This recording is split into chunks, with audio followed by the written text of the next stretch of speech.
नमस्कार सभी पेंशन धारकों का स्वागत करते हैं एक बार फिर से हमारे इस YouTube चैनल पर।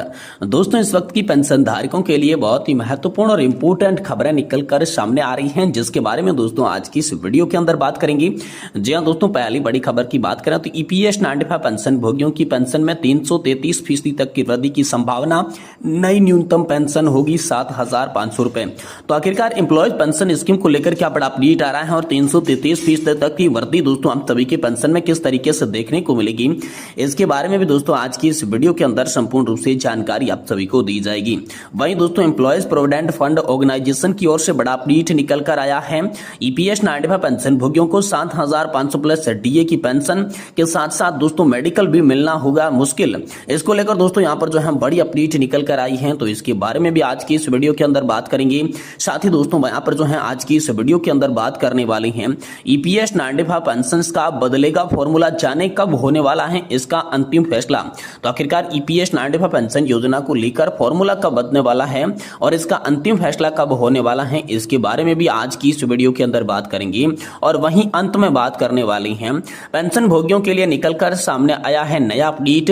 कम्यूटेशन की बहाली पर सरकार का आया जवाब। तो आखिरकार कम्यूटेशन की बहाली को लेकर सरकार का क्या जवाब निकलकर सामने आया है, इसके बारे में भी विस्तार से चर्चा आज की इस वीडियो के अंदर करेंगे।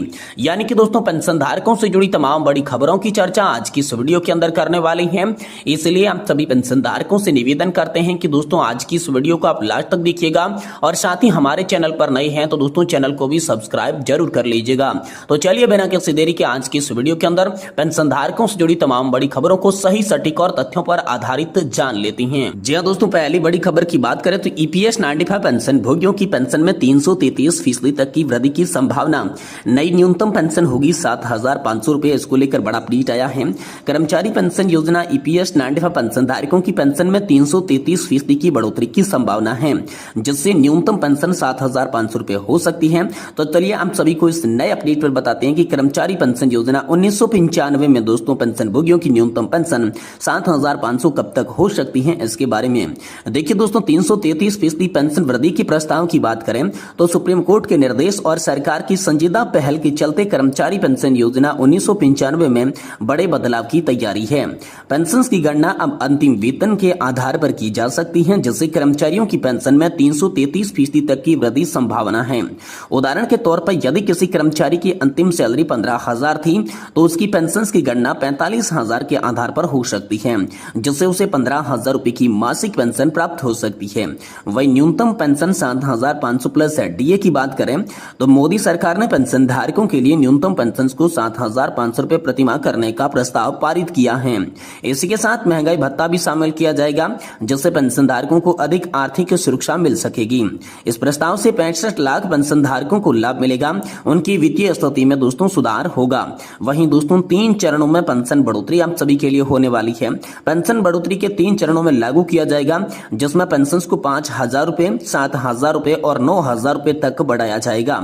इसके अलावा यहाँ पर 58 साल की उम्र में पेंशन के साथ अन्य सुविधा भी दी जाएगी, जैसे कि 2 बच्चों को 25 साल तक की पेंशन का भी लाभ दोस्तों देखने को मिलेगा। तो दोस्तों पेंशन धारकों के लिए यहाँ पर जो है अन्य घोषणाएं और ईपीएस 95 पेंशन धारकों की पेंशन में 333% वृद्धि की संभावना की बात करें तो वित्त मंत्रालय और कर्मचारी भविष्य निधि संगठन की बैठक में पेंशन धारकों के लिए अन्य महत्वपूर्ण घोषणाएं भी की गई है। सुप्रीम कोर्ट के फैसले के अनुसार हायर और मिनिमम पेंशन को लेकर सकारात्मक निर्णय लिए गए हैं। पेंशन धारक पर लगे भेदभाव को खत्म करने के लिए भी नए नियम जारी किए जाएंगे, जिससे 2003, 2005 और 2010 के रिटायर कर्मचारियों को सम्मान पेंशन का लाभ मिलेगा। कर्मचारी पेंशन योजना 1995 पेंशन धारकों के लिए यह एक ऐतिहासिक और राहत भरी खबर है। पेंशन में 333% की वृद्धि, न्यूनतम पेंशन 7,500 रुपए से पेंशन धारकों की वित्तीय स्थिति में उल्लेखनीय सुधार किया जाएगा। यह निर्णय पेंशन धारकों के जीवन स्तर को बेहतर बनाने के लिए एक महत्वपूर्ण कदम जो है साबित हो सकता है। सरकार की इस पहल से पेंशन धारकों के बीच खुशी की लहर दौड़ गई है और उन्हें एक भविष्य यहाँ पर जो है सुरक्षित भविष्य की उम्मीद जो है वो जग गई है। तो ये बड़ी खबर हाल फिलहाल में आप सभी पेंशन धारकों के लिए निकलकर सामने आ रही है। वहीं दोस्तों अगली बड़ी खबर की बात करें तो ईपीएस 95 पेंशन भोगियों को 7,500 रुपए pension plus DA plus medical सुविधा मिलना मुश्किल हो गया है। इसको लेकर बड़ा अपडेट निकलकर सामने आया है, जो कि एम्प्लॉयज प्रोविडेंट फंड ऑर्गेनाइजेशन की ओर से आप सभी के लिए जारी किया गया है। तो दोस्तों केंद्र सरकार और कर्मचारी भविष्य निधि संगठन से पेंशन भोगियों का सीधा और सटीक सवाल है। ये सवाल झकझोरने वाला है। उम्र के आखिरी पड़ाव में बैठे पेंशन भोगियों की नाराजगी इतनी बढ़ चुकी है कि उनके सब्र का बांध टूट गया है। मायूस मन से सरकार पर सवाल कर रही है कि क्या कर्मचारी पेंशन योजना 1995 पेंशन भोगियों को 7,500 रुपए pension plus DA plus medical सुविधा मिलेगी मौत के बाद? जानिए इस विषय पर सरकार ने क्या जवाब दिया विस्तार से। निश्चित रूप से यह मन को विचलित करने वाला सवाल है। सुनने और लिखने में अच्छा नहीं लगता, लेकिन देश के लाखों पेंशन भोगियों के मन की बात छुपाना भी उचित नहीं है। इसलिए कई मीडिया रिपोर्ट्स लगातार पेंशन भोगियों के मन की बात लिखते आ रही हैं। हाँ, आपने बिल्कुल ही सही सुना। बहुत सही गरीब पेंशन धारकों के प्रति सरकार की भावना नहीं है। उन्होंने हमारे पेंशन धारकों को संशोधित करने के लिए यहाँ पर जो है दिलचस्पी नहीं दिखाई है, ऐसा लगता है।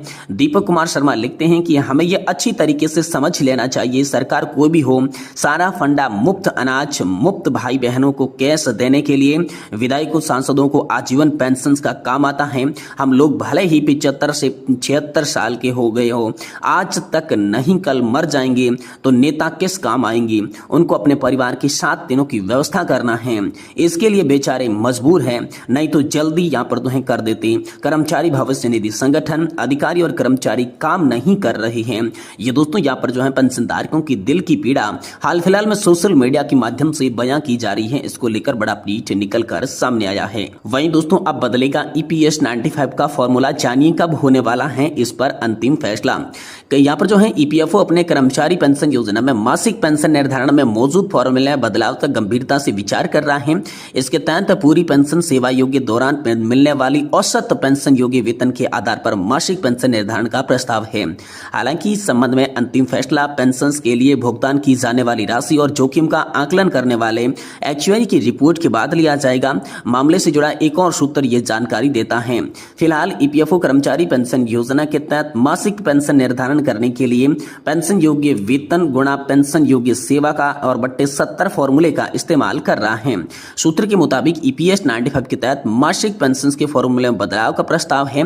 इसमें पेंशन योग्य वेतन पिछले 60 महीनों के औसत वेतन की जगह पेंशन योग्य सेवा के दौरान मिलने वाली औसत पेंशन योग्य वेतन को शामिल करने की योजना है। हालांकि सूत्रों ने स्पष्ट किया है कि ये अभी प्रस्ताव के स्तर पर है और इस पर अंतिम कोई भी फैसला नहीं हुआ है। अंतिम फैसला एक्चुअरी की रिपोर्ट आने के बाद ही लिया जाएगा।